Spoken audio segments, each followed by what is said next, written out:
New York City Mayor Eric Adams, once a champion of sanctuary cities, is now declaring a state of emergency. New aerial video into Fox News from our affiliate station reveals the sheer scale of a massive migrant shelter currently under construction on Randall's Island.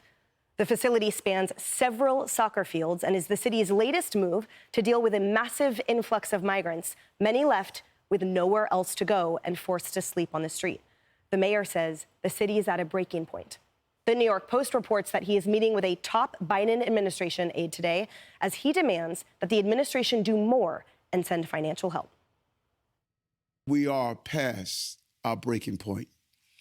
New Yorkers' compassion may be limitless, but our resources are not. We expect to have more than 100,000 asylum seekers in our care by the end of June 2025. We're also asking the federal government to declare a state of emergency. This will allow federal funds to be allocated quickly to help address the urgent challenges we face. If we don't get the support we need, New Yorkers could be left with a $12 billion bill.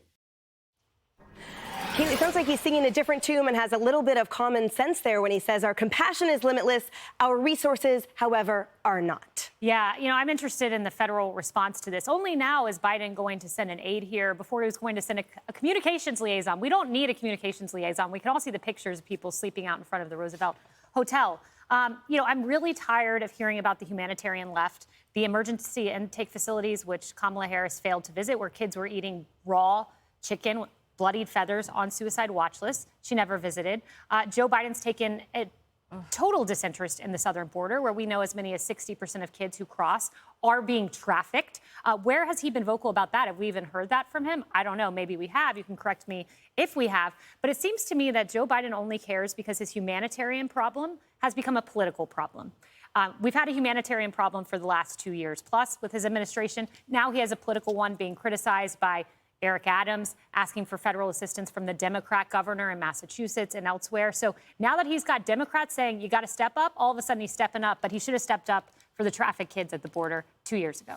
So actually, to that point, Jess, what do you think about if the federal problem? Will there be an accountability? Do you see a reckoning for the president based on this? I'm not sure about a reckoning, but I hope that he takes action. I've been consistent. I think that having sanctuary cities is incredibly important. And there have been Republicans throughout the years who've been supportive of it. Rudy Giuliani in the 90s was very enthusiastic about the fact that New York City was a sanctuary city because it meant that people who were here illegally could come out of the shadows and talk to law enforcement about what they were seeing in their communities without fear of being deported. This is a federal problem that has now become local for a lot of these northeastern cities, and it should be federal dollars that are spent to fix it. We have jobs in this country.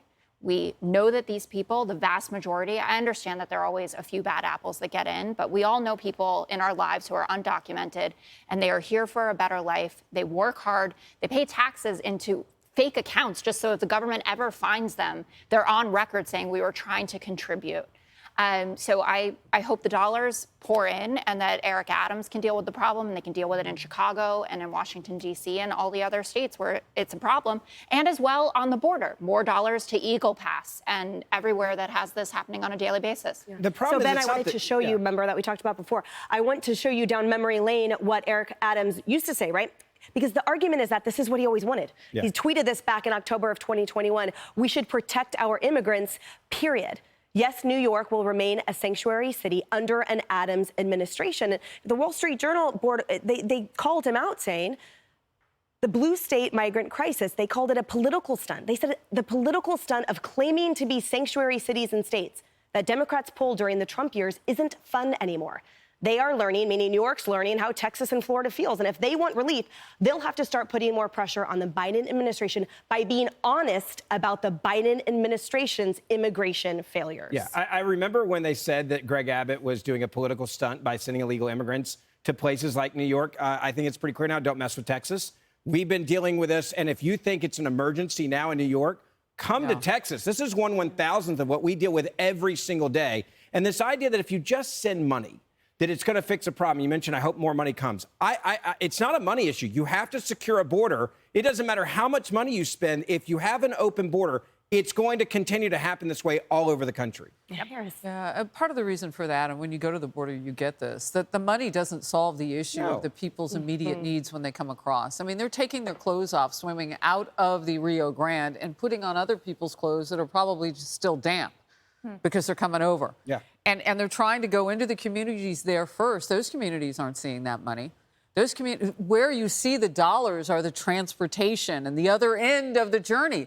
But the first crossing at those border states, I mean, they are the ones who are suffering, which is why you saw the governor recently of Texas put those buoys up. The federal government didn't like that. But Jessica said something, and I am curious about this. There is a law-breaking behavior that we are tolerating in our country now. There's a federal immigration law that says that it is being broken. We know what the law is by simply being a sanctuary area, whether it's a city, jurisdiction, or a state. So we're allowing cities like New York to break federal immigration law. Why should we give them more taxpayer money? Bingo. Why don't they follow the law? And when they have people here who don't belong here in terms of what the law says, deport them. Maybe you can't remain a sanctuary. Move on. Take care of this issue. Why do we, the taxpayers, and I don't live in this state, but I do live in America, and it makes a toxic culture when you let law breaking happen. But I think that's kind of where we are as America right now. I didn't know that I didn't think that any federal law about sanctuary cities superseded what you could do on the state level. There are so many you're telling me that every sanctuary city. Okay, so let me explain it just right. I've just never heard it before. Because it's yes. The answer to your question is yes. What's happening is you're not deporting the people who should not be here legally. But when the federal immigration law calls for that deportation, you're shielding those people. You're protecting, you're giving sanctuary to people. I see. You're saying that the crime is coming into the country, not that we're actually. I said it's an original crime, and we're okay, allowing it. Most of these people, especially the ones that governments like Governor Abbott has shipped here, they're part of the system. And we've seen this huge drop in border crossings because people are registering with they're the part of CBP Biden's app. system. Yeah, Biden's system, which is outside of the immigration law.